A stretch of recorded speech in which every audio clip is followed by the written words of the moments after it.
బెండకాయ పకోడీ, తగినంత ఉప్పు, 2 చెంచాలు కారం,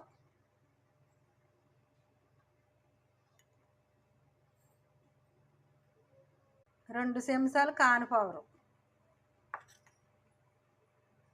2 చెంచాలు శనగపిండి,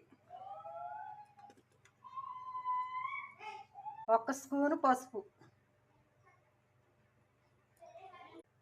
1 స్పూను నూరుకున్న మసాలా,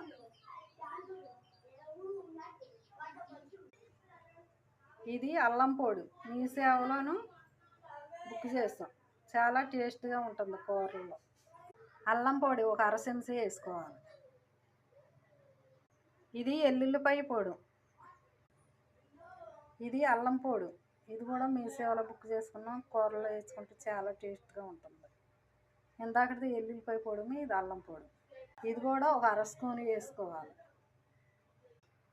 ఇవన్నీ వేసుకున్న తర్వాత ఓ చెక్క నిమ్మకాయ పిండుకుంటే ఇది జిగురు లేకోకుండాను పొడి పొడిలాడుతూ వస్తుంది.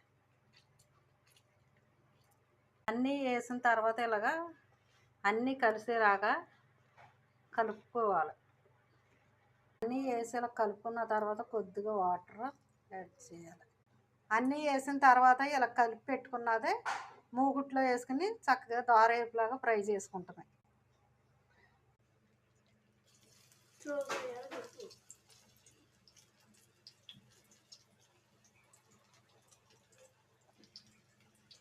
స్లోగా వేసుకుని ఇది స్లో మంట మీద వేయించుకోవాలి.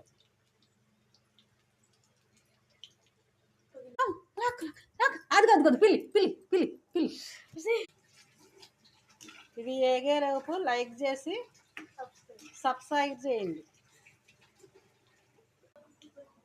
దారుణంలో ఏగినవి ఈ కలర్లో తీసేయాలి. ఇంకా ఏగితే మాడుకొని పోతాయి.